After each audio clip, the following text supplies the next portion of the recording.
Hello' guys, welcome to my another video'. বন্ধুসকল, আপোনালোকে স্ক্ৰীণত যিবোৰ মুৰ্গী দেখা পাইছে এইবোৰ অৰিজিনেল লোকেল মুৰ্গী হয়। বন্ধুসকল, আজি আমি ডিছকাছ কৰিম আমাৰ মুৰ্গীবিলাকৰ কিমান দিন বয়স হ'ল আৰু কিমান পৰিমাণৰ দানা খাইছে। আজি আমি তাৰ ওপৰত ডিছকাছ কৰিম। তো বলক আমাৰ ভিডিঅ' লৈ যাওঁ আগুৱাই। আমাৰ এই মুৰ্গীখিনি যিখিনি দেখা পাইছে এইবোৰ অৰিজিনেল লোকেল মুৰ্গী হয়, একদম পিয়'ৰ অৰিজিনেল লোকেল মুৰ্গী। এইবোৰৰ বয়স আজি 57 ডেইজ কমপ্লিট হ'ব।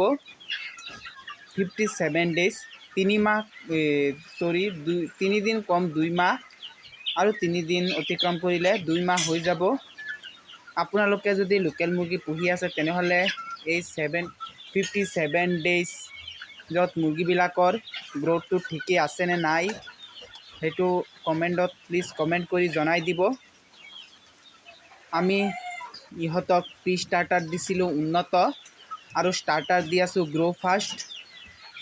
আৰু এই মুৰ্গীবিলাকক বিশেষ কোনো ধৰণৰ মেডিচিন দিয়া নাই। আমি মুৰ্গীবিলাকৰ বেমাৰ হ'লে বেলেগ মেডিচিন দিওঁ, কিন্তু যিটো গ্ৰ'থ প্ৰম'টৰ বুলি কয় এইটো আমি কেৱল ভিটামিন দিছিলোঁ। যিটো অষ্টবেদ আছে, অষ্টবেদ আৰু বিমাৰেলৰ মিক্সাৰ যিটো আছে, এই বিমাৰেল আৰু অষ্টবেদৰ মিক্সাৰটো দিছিলোঁ সিহঁতক খাবলৈ, আৰু বেলেগ কোনো ধৰণৰ গ্ৰ'থ প্ৰম'টৰ দিয়া নাই। আৰু কেলছিয়ামৰ ৰূপত আমি সিহঁতক অশ্বমিন দিছোঁ। অশ্বমিন যিটো কেলছিয়াম আছে এই কেলছিয়ামটো দিছোঁ, আৰু ইহঁতক আমি অষ্টবেদ আৰু বিমাৰেলৰ মিক্সাৰটো দিছোঁ। এই দুটা মেডিচিনেই দিছোঁ গ্ৰ'থ প্ৰম'টৰৰ হিচাপত। আৰু বেলেগ এম্বিপ্লেক্স বা মাল্টিষ্টাৰ বা জিপ্ৰমিন আমি তেনেকুৱা কোনো মেডিচিন দিয়া নাই। কাৰণ দিলে কি হয়, মুৰ্গীবিলাক গ্ৰ'থটো অলপ লয়, গ্ৰ'থ ইমান নলয়, সেই অলপ পৰিমাণৰ লয় যদিও মুৰ্গীবিলাকৰ মাংসটো হোৱাইট কালাৰৰ হৈ যায়, সোণালী মুৰ্গীৰ মাংসৰ নিচিনা হৈ যায়। সেই প্ৰব্লেমৰ কাৰণে আমি ইহঁতক জিপ্ৰমিন, এম্বিপ্লেক্স, মাল্টিষ্টাৰ এই ধৰণৰ হাই প্ৰ'টিন হাই ভিটামিন থকা যিটো গ্ৰ'থ প্ৰম'টৰ আছে এইখিনি আমি দিয়া নাই। আমি এই সৰু থাকোঁতে যিটো অষ্টবেদ আৰু বিমাৰেলৰ মিক্সাৰ আছিলে এইটো দিছোঁ, কাৰণ এইটো পোৱালিক দিবই লাগে। দিলে মুৰ্গী ষ্ট্ৰং হয়, নহ'লে মুৰ্গীৰ মৰ্টেলিটি হৈয়ে থাকে। মুৰ্গীক ষ্ট্ৰং কৰিবলৈ আৰু গাত এটা যিহেতু মানে হিডত ৰখা হয় মুৰ্গীবিলাকৰ, সেই হিডৰ বাবে আমি এই বিমাৰেল আৰু অষ্টবেদৰ মিক্সাৰটো দিওঁ। আৰু লোকেল মুৰ্গীক, সোণালী মুৰ্গীৰ ক্ষেত্ৰত বিশেষ ধৰণৰ কোনো ধৰণৰ কেলছিয়াম দিব নালাগে, কিন্তু লোকেল মুৰ্গীৰ ক্ষেত্ৰত অশ্বমিন যিটো কেলছিয়াম এইটো দিব লাগে।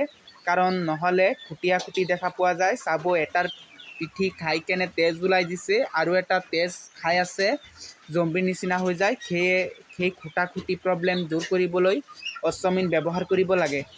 আৰু আমি ইহঁতক কৈছোঁ এইটো ষ্টাৰ্টাৰ গ্ৰ' ফাষ্ট দি আছোঁ। আৰু ষ্টাৰ্টাৰৰ কথা ক'বলৈ গ'লে বৰ্তমান সময়ত 4 বেগ ষ্টাৰ্টাৰ খাইছে আৰু 15 কেজি প্ৰি ষ্টাৰ্টাৰ খাইছে। এতিয়া আমি বন্ধুসকল আৰু এটা গঁৰাল নিৰ্মাণ কৰিছোঁ। কিহৰ বাবে গঁৰালটো নিৰ্মাণ কৰিছোঁ তাৰ ওপৰত ডিছকাছ কৰিম। বন্ধুসকল, আমি যে এটা গঁৰাল মানে আবদ্ধ পদ্ধতিত গঁৰাল এটা বনাইছোঁ, এই গঁৰালটোত নতুন এটা গঁৰাল তুলিছোঁ।